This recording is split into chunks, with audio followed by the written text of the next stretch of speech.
नमस्कार, मी फराह खान. हवा पाणी या सेगमेंटमध्ये आपण तुमच्या परिसरामध्ये नेमकं कशा पद्धतीचं वेदर असणार आहे, हवामान काय असेल ते जाणून घेण्याचा प्रयत्न करूयात. आज रात्री आणि उद्या दिवसभर कशा पद्धतीचं हवामान आपल्या राज्यामध्ये, राज्यातील वेगवेगळ्या विभागांमध्ये, जिल्ह्यांमध्ये, तालुक्यांमध्ये असणार आहे ते जाणून घेण्याचा प्रयत्न करूयात.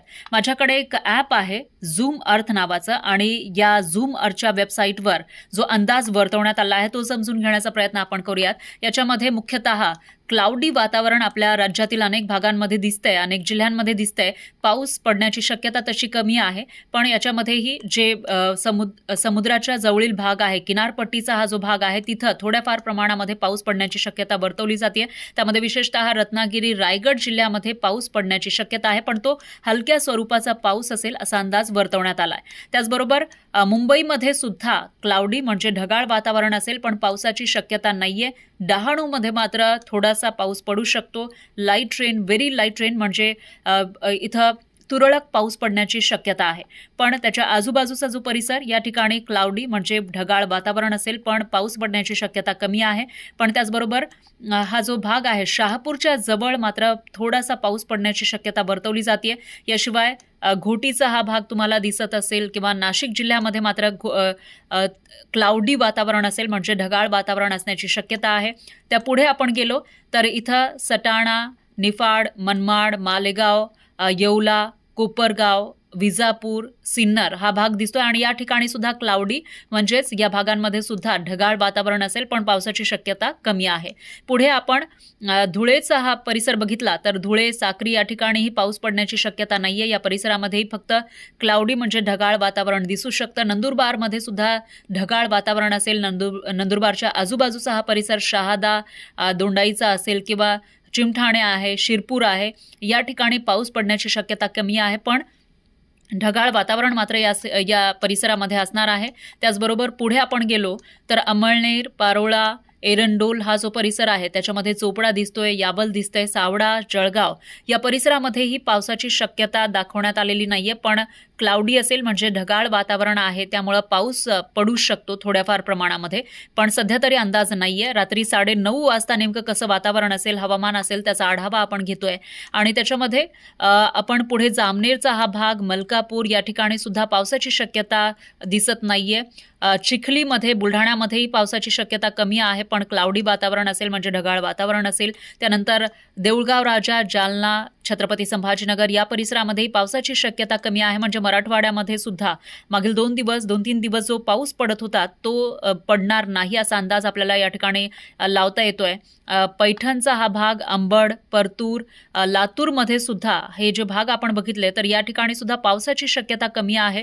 बार्शी, उदगीर, देगलूर इथंही पाऊस पडण्याची शक्यता कमीच आहे. नांदेडमध्येही ढगाळ वातावरण असेल असा अंदाज या ठिकाणी वर्तवण्यात आलाय. सोलापूरमध्ये सुद्धा ढगाळ वातावरण दिसतंय. पंढरपूर या ठिकाणीही पाऊस पडण्याची शक्यता कमीच आहे.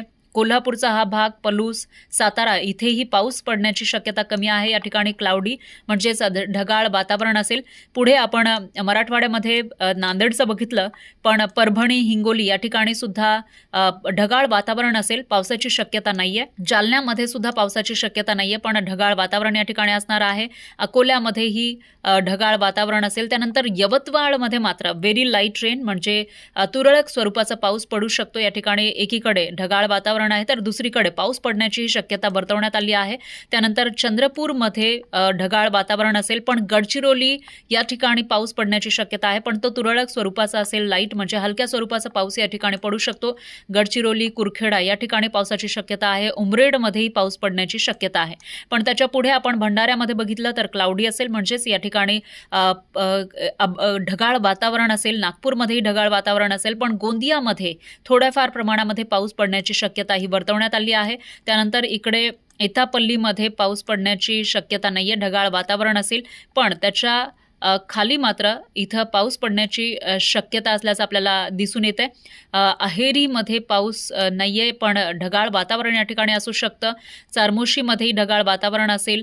चंद्रपूरचा हा भाग, वर्ध्यामध्येही ढगाळ वातावरण असेल, आणि अमरावतीमध्ये सुद्धा ढगाळ वातावरण असण्याची शक्यता वर्तवण्यात आली आहे.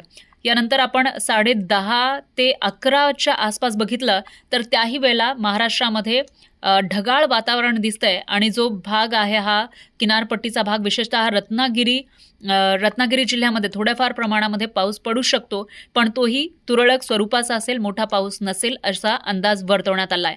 पण चंद्रपूरमध्ये मात्र पावसाची शक्यता आहे.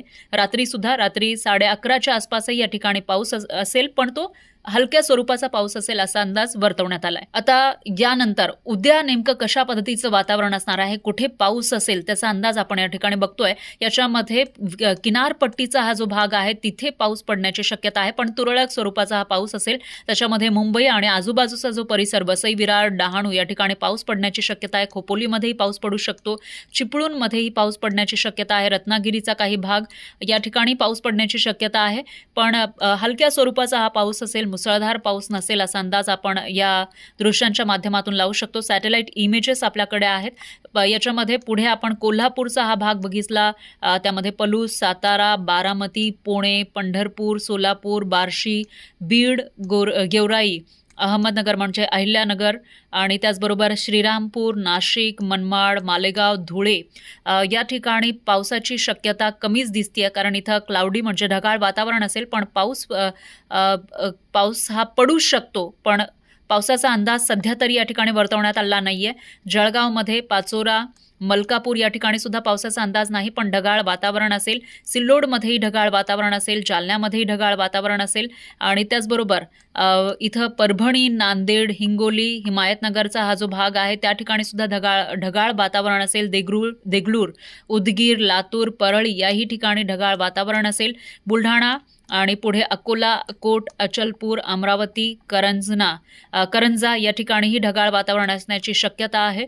यवतमाळ, वर्धा, उमरेड, नागपूर, भंडारा, गोंदिया या ठिकाणीही ढगाळ वातावरणाची शक्यता आहे.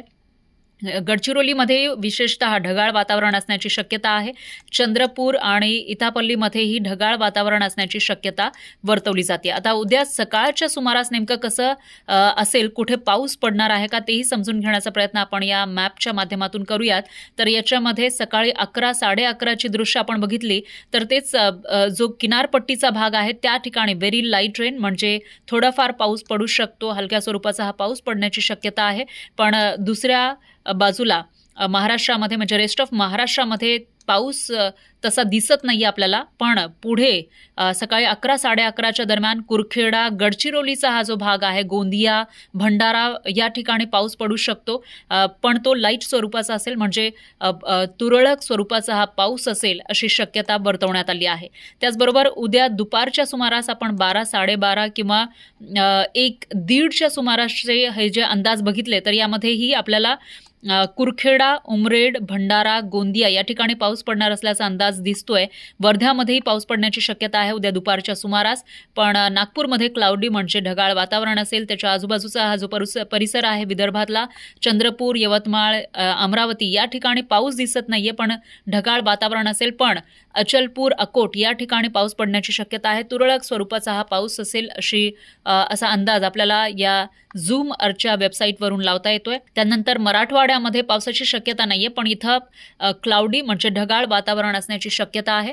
त्यानंतर इथं आपण दुसरीकडे पुणे किंवा हा जो भाग बघितला तर अहिल्यानगरचा भाग आहे, नाशिकचा भाग आहे, इथं पावसाची शक्यता नाहीये, पण ढगाळ वातावरण या ठिकाणी असण्याची शक्यता आहे. धुळ्यामध्ये सुद्धा धुळे, नंदुरबार इथंही ढगाळ वातावरण असेल, पण दुसरीकडे किनारपट्टीचा हा जो भाग आहे त्या ठिकाणी पावसाची शक्यता आहे, पण तुरळक स्वरूपाचा हा पाऊस असण्याची शक्यता आहे. हलका पाऊस पडण्याचा अंदाज वर्तवण्यात आला आहे. तर हे झाले उद्याचे पावसाचे अंदाज किंवा उद्या हवामान नेमकं कसं असणार आहे ते आपण जाणून घेतलेलं आहे. पुन्हा आपण भेटूयात नवीन माहितीसह परवा. तोपर्यंत ही माहिती तुम्हाला नेमकी कशी वाटली कॉमेंटमध्ये नक्की कळवा.